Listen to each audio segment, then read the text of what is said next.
I got so much motherfucking design on right now. Bring it down, bring it back, make it clap. I got 3 old thoughts, new block, where that thing. Bitches on my line, and you know. Ladies and gentlemen, her. وانا ماشي ليالي سوا وانا ضارب حالي سوا. Kampung Tarekat Naksabandia Babu Salam di Langkat didirikan oleh Syekh Abdul Wahab Rokan pada tahun 1883 Masehi. Pada perkembangannya, kampung tersebut mengalami dinamika dan berhasil mencapai kejayaan di bawah kepemimpinan Syekh Abdul Wahab Rokan.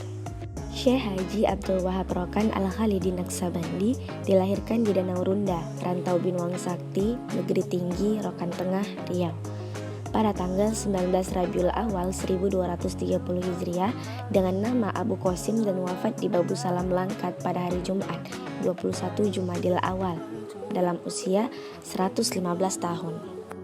Bukti fisik yang dapat ditemukan di dalam kampung tersebut berupa gedung madrasah, makam Syekh Abdul Wahab Rokan, dan kentongan.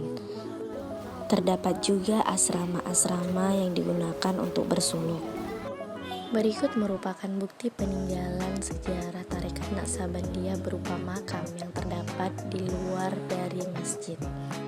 Babu Salam begitu terkenal hingga ke penjuru daerah. Banyak peziarah yang datang dari berbagai daerah, baik dari daerah Indonesia maupun dari luar negeri. Di kampung Babu Salam terdapat sebuah tempat pemakaman yang letaknya di tengah-tengah perkampungan, bahkan terletak di pinggir jalan utama perkampungan. Bukan sesuatu yang dianggap aneh bagi masyarakat dan peziarah, sebab di tempat pemakaman tersebut terdapat makam para tuan Syekh Babu Salam dan para khalifah tarekat yang diakui sebagai ulama dan orang-orang saleh. Di antara makam-makam yang ada di tempat pemakaman tersebut, ada satu makam yang sangat kerap diziarahi oleh peziarah dan dari segi bangunannya lebih besar dan khusus. Makam tersebut adalah makam Tuan Guru Babu Salam yang pertama, yaitu Syekh Abdul Wahab Rokan Al-Khalidi. Makam ini terletak di dalam sebuah bangunan permanen yang begitu kokoh dan terlihat megah dari luar. Walau di dalam tampak sederhana dan hanya terdapat 4 makam di dalamnya. Tempat inilah yang paling utama dikunjungi oleh peziarah. Terlihat dari luar bangunan makam ini seperti layaknya masjid yang ada biasanya, memiliki pintu serta kubah di atas bangunannya. Ditambah dengan satu menara tinggi yang ada di sini. Air yasin juga menjadi ciri khas dari proses berziarah ke makam Tuan Guru. Mereka mengambil air dalam dirijen ukuran 1 liter yang telah disediakan, kemudian menghadap kepada syekh yang memang telah duduk bersila di depan makam untuk memohon didoakan air tersebut. Ketika peziarah menghadap syekh, kemudian syekh tersebut menanyakan apa keinginan peziarah. Setelah peziarah mengutarakan niat atau keinginannya, maka syekh itu pun mulai membuka tutup botol air, berdiam diri lalu membacakan sesuatu atas air tersebut.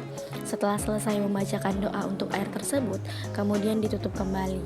Lalu sebagai ucapan terima kasih, para peziarah biasanya menyalamkan uang kepada syekh tersebut. Adalah beberapa pemakaman yang terdapat di gedung yang terlihat seperti masjid, tapi di dalamnya terdapat 4 pemakaman. Yang salah satunya adalah makam Syekh Abdul Wahab Rokan.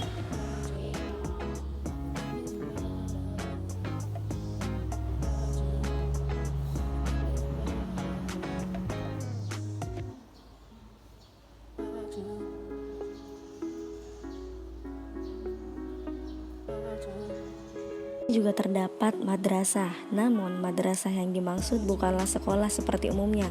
Madrasah di sini adalah sebuah masjid yang digunakan untuk sholat berjamaah para tuan syekh, para murid, masyarakat sekitar, dan para peziarah yang datang. Syekh Abdul Wahab Rokan telah meninggalkan mutiara berupa wasiat yang terdiri dari 44 pasal. Wasiat ini ditujukan kepada anak cucunya, baik anak kandung maupun anak murid.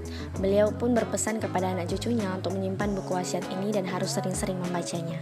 Wasiat yang telah ditinggalkan beliau salah satunya adalah, hendaklah kamu kuat menolong orang yang kesempitan sehabis-habis ikhtiar, dan tolong dengan harta benda atau tulang iga atau bicara atau doa, dan lagi apa-apa hajat orang yang dikabarkannya kepada kamu serta dia minta tolong, maka hendaklah sampaikan seboleh-bolehnya.